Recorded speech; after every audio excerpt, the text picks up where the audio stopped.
우리가 하나님을 의지하고 의뢰할 때 우리 하나님은 반드시 우리를 구원하십니다.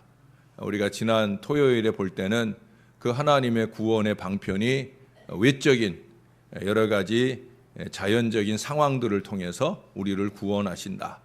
외적 영향력을 발휘해서 하나님이 당신을 의뢰하는 당신의 자녀를 구원해 주신다 하는 걸 우리가 공부했고요. 이제 오늘 두 번째 우리 하나님의 구원의 방편은 뭐냐? 하나님께서는 이렇게 외부적인 구원의 역사만 이루시는 것이 아니라 때때로 직접 우리를 변화시키시고 우리에게 능력을 부여해 주셔서, 다시 말해서 우리 자신을 승리의 주체자로 서기에 합당할 수 있도록 능력 가운데 우리를 변화시키셔서 그 승리를 개척해 나가게 해주신다라고 하는 거예요. 다윗 당시에는 그 승리의 능력이라는 것이 무예잖아요, 무예. 막 칼싸움도 잘하고 막.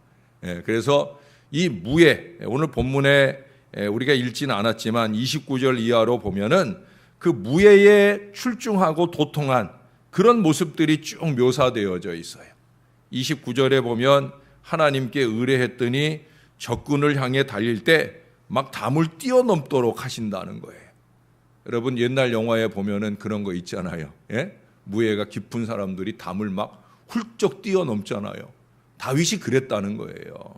32절에 보면 힘 근원이며 힘 자체이신 우리 하나님께서 힘으로 내게 띠를 띄우셨다.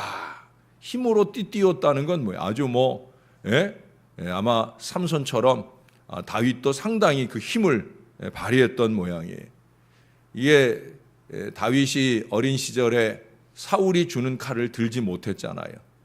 옛날 그 당시의 전쟁에서의 이 무사들이 드는 칼만 해도 엄청난 무게거든요. 이거를 막 한번 내리치고 할 때 이걸 자기가 자유자재로 이걸 휘두르려고 하면 보통 힘이 있어야 되는 게 아니에요. 바로 그 힘을 주셨다라고 하는 거예요. 또 33절에 보면 나의 발로 암사슴 같게 하셨다. 34절에 보면 내 손을 가르쳐 싸우게 하셨다. 내 팔이 노화를 당겼다.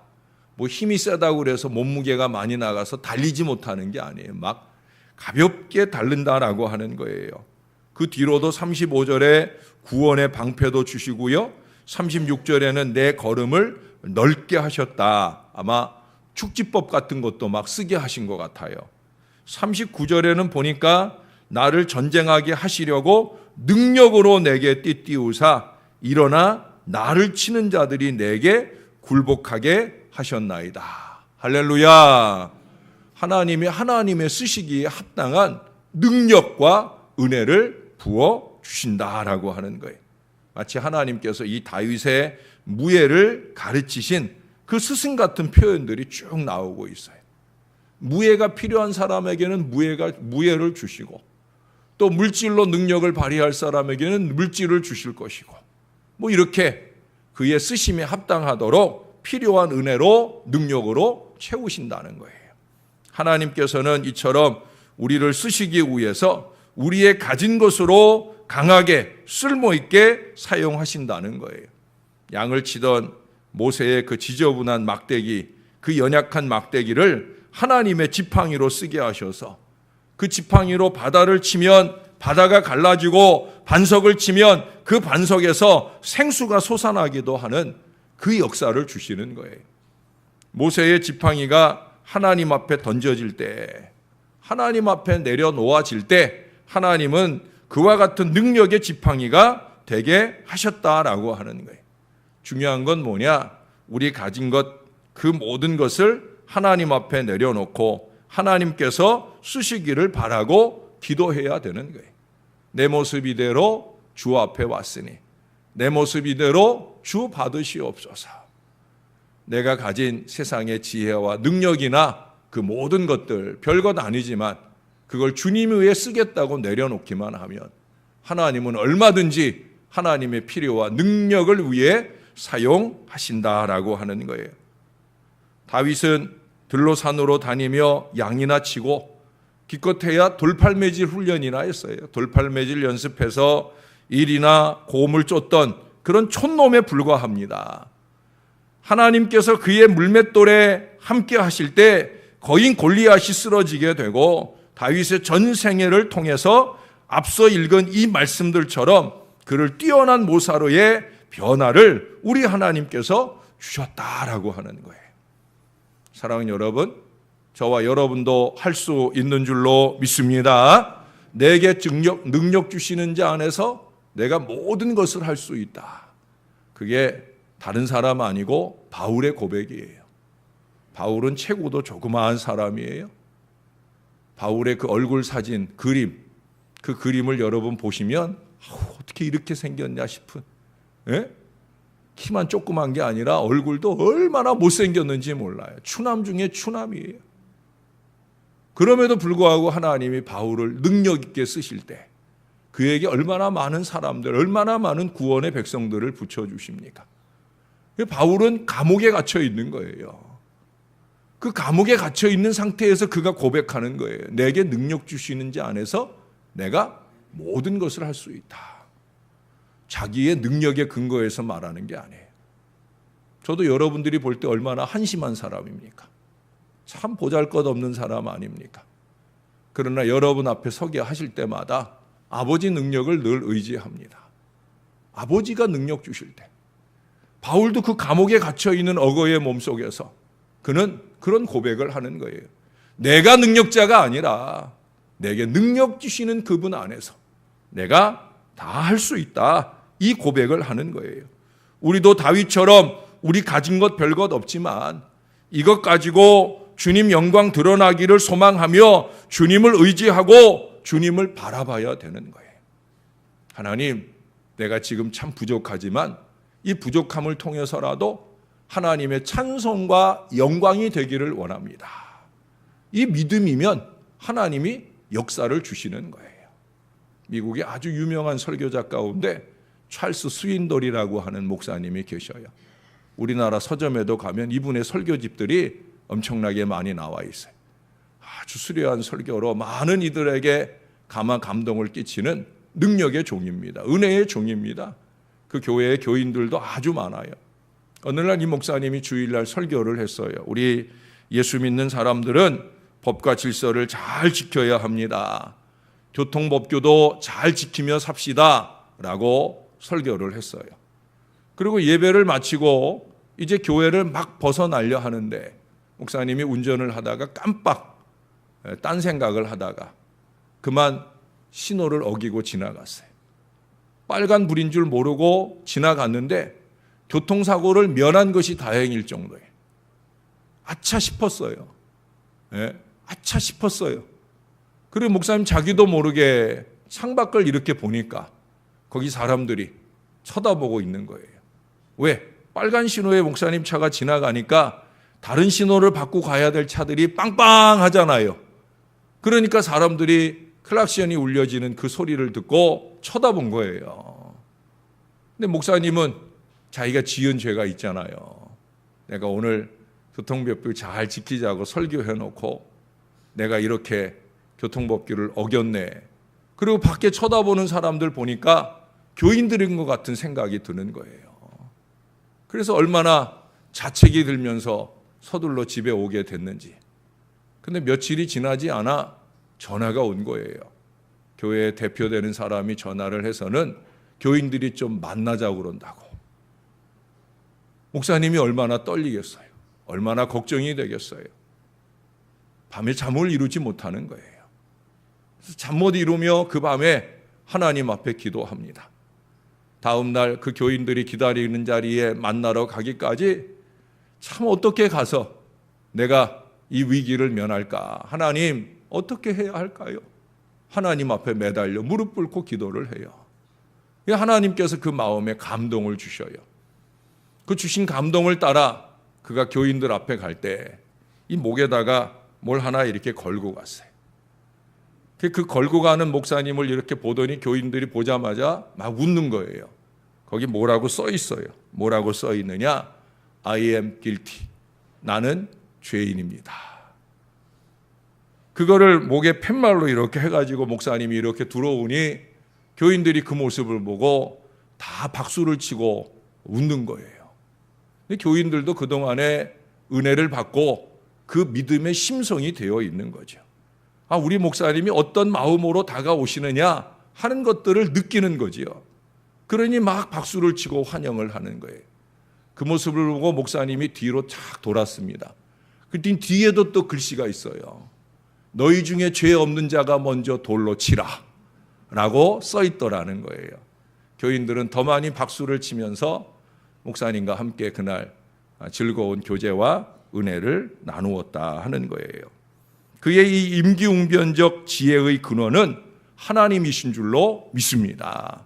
하나님께 무릎 꿇고 기도할 때 우리 하나님께서 지혜도 주시고 겸손도 주시고 그 위기를 은혜로 모면할 그런 좋은 기회를 열어주셔서 그 이후 더욱더 성령의 충만이 우리 목사님에게와 온 교회 위에 넘치게 하셔서 그 교회가 큰 교회가 되고 오늘날 이 나라에까지 찰스 스윈돌 하면 그 설교집들이 막 넘쳐나도록 그렇게 역사를 주시는 거예요. 그래서 오늘 다윗도 이 시의 시작에서는 얼마나 절박하게 시작을 합니까?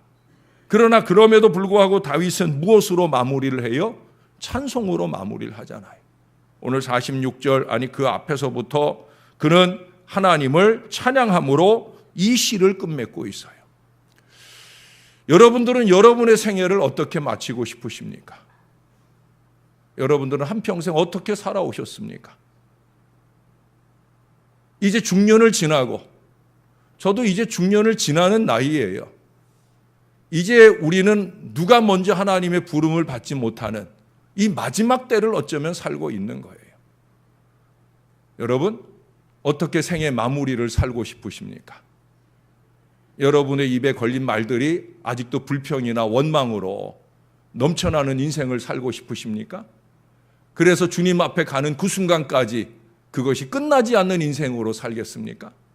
아니면 우리 다윗처럼 찬송과 감사와 영광이 넘치는 그런 인생의 마무리로 살고 싶으십니까? 우리는 후자가 되어야 되는 거예요. 여기서 표현하는 원순이 포악자니 이런 인생이 아니라 찬송자로서 하나님이 우리의 모습을 기억하시는 많은 부분이 찬송 많이 한 인생, 나에게 찬양과 영광을 많이 돌린 인생, 저 녀석 언제 오나? 내가 가까이 두고 저 찬송을 듣고 싶은데 그렇게 우리를 즐겨 맞으실 그런 인생이 되어야 되는 거예요.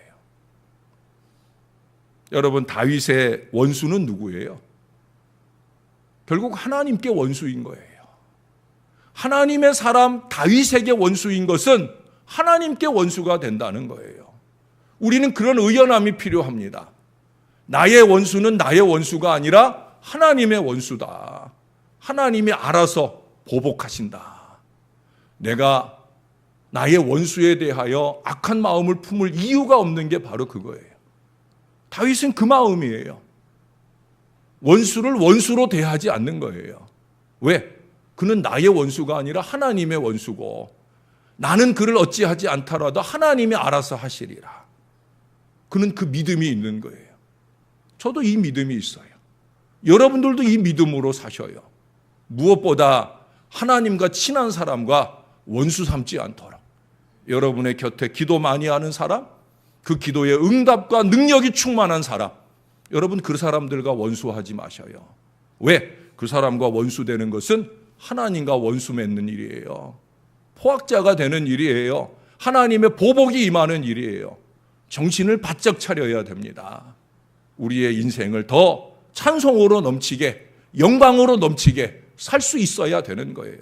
말 한마디를 꺼내 놓아도, 행동 한 번을 옮겨도 사람과 원수 맺는 일이 아니라 사람과 친하여 지는 일, 하나님께 영광을 올려드리는 일, 나를 통해 그 사람이 하나님께 감사와 영광을 올려드리는 믿음의 인생을 살아야 되는 거예요. 오늘 46절의 시작에 고백하잖아요. 하나님은 살아계신다. 따라서 한번 해보십시다. 하나님은 살아계십니다. 믿습니까? 여러분들은 다 믿으신다고 저는 믿어요. 하나님 살아계셔요. 하나님 장님 아니고요. 하나님 김어걸이 아니고요. 하나님 다 살아계셔서 보시며 역사하셔요. 하나님 살아계셔요. 아마 여러분에게 한번 들려드렸을 거예요. 앞으로도 또 이 얘기를 할 거예요. 특히 종교개혁 기념을 할 때는 아마 이 얘기를 또 하게 될 거예요. 마틴 루터가 종교개혁을 하는 중에 어려움을 만나요. 왜 어려움이 없겠어요? 수백 년, 수천 년 이어온 기독교 역사를 뒤집는 일이에요. 그 교황을 중심으로 한 기성교회의 기득권을 무너뜨리는 일이에요. 지금 교회 하나가 세습을 하겠다고 난리를 쳐도 그걸 뒤집지 못해가지고 재판국이 쩔쩔매가지고 어리석은 판단을 할 정도인데, 교계 전체, 전 세계가 그 당시 다 그 기득권을 유지해주는 체제로 있다는 거예요. 그걸 뒤집어 엎는 일인데 얼마나 어렵겠어요. 힘들고 어렵죠. 근데 마틴 루터가 그 어려운 일을 감당하려니 얼마나 힘들겠어요. 생명이 위기를 만날 때도 있어요. 그래서 바르트부크라고 하는 곳에 피난을 가기도 하잖아요. 그런 그가 너무 힘드니까 하나님께 투덜거리기도 하고 원망하기도 하고, 그걸 누구 앞에 하겠어요? 밖에 사람들에겐 그렇게 못할 거 아니에요. 집에 들어오면 자기도 모르게 한숨도 쉬고 하나님 없는 것처럼 그렇게 말하기도 하고 그러는 거예요. 그런데 훌륭한 그의 아내가 어느 날 이 루터가 집에 돌아왔더니 상복을 입고 있는 거예요. 그래서 루터가 깜짝 놀래가지고 자기가 모르는 중에 누가 죽었나 싶어서 누가 돌아가셨어요? 라고 물었습니다. 그때 루터의 아내가, 사모님이 그러시더라는 거예요. 하나님이 돌아가셨잖아요. 그러는 거예요. 루터가 깜짝 놀래가지고, 아니 하나님이 돌아가셨다니 당신 무슨 그런 말을 하느냐고. 그러자 이 아내가 더욱더 정색을 하고, 하나님이 안 돌아가셨는데, 하나님이 살아계셨는데 왜 그 모양으로 하시느냐고. 왜 하나님이 살아계시지 않은 것처럼 왜 이 개혁의 걸음을 걸어가시느냐고. 하나님 살아계신 줄로 그렇게 믿으신다면 하나님 살아계신 것처럼 그렇게 힘을 내셔야지요 라고 말하더라는 거예요. 마틴 루터도 훌륭하지만 그 아내도 아주 훌륭한 분이에요. 이분이 원래 수녀님인데, 루터도 원래 성직자였잖아요. 근데 이분이 원래 수녀님이었는데 이 수녀와 뒤늦게 이제 눈이 맞은 건 아니고요. 눈이 맞아가지고 뛰쳐나온 건 아니고요. 이분들이 이제 각기 이 하나님의 뜻에 종교개혁의 의지를 가지고 나섰다가, 이 사모님은 사모님 자체로도 훌륭한 능력을 가진 분이에요. 근데 이분들이 이제 만나서 그렇게 아름다운 가정을 이룬 거죠. 그리고 사랑하는 남편이 올바른 길을 가지 못할 때 바르게 가도록, 루터의 위대한 배후에는 그 사모님이 계셨던 거예요. 루터가 정신이 번쩍 났어요. 내가 이거 뭐 하는 건가? 하나님이 살아계셔서 나를 감동하시고, 감동하신 그 뜻을 따라 내가 이 일을 시작하고 여기까지 왔는데, 내 아내의 말처럼 내가 하나님이 죽은 하나님인 것처럼 생각하고 내가 사역했던 건 아닌가.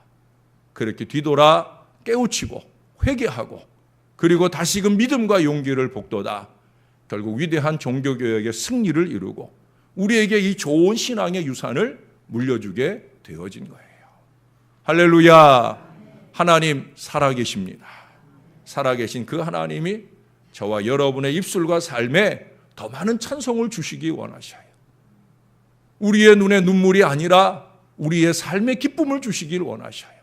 우리의 입술에 원망과 불평이 아니라 우리의 입술에 찬송과 감사가 넘쳐나기를 원하셔요. 야, 저 사람 예수 믿는 사람 맞는 것 같아. 입만 열면 감사야, 입만 열면 찬송이야 라고 말할 수 있는 사람. 그래서 우리를 보고 사람들이 예수 믿게 되는 이 믿음의 역사가 많이 일어나는 능력의 사람.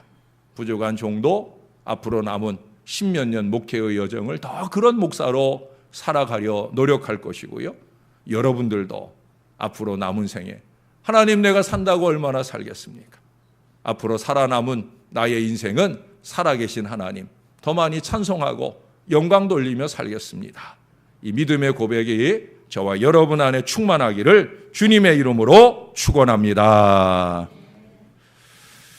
참 좋으신 아버지 하나님, 하나님 은혜를 감사합니다.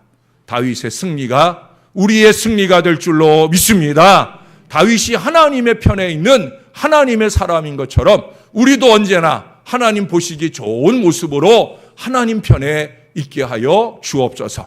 하나님이라면 어떻게 생각하실까? 하나님이라면 어떻게 말씀하실까? 하나님이라면 어떻게 행동하실까?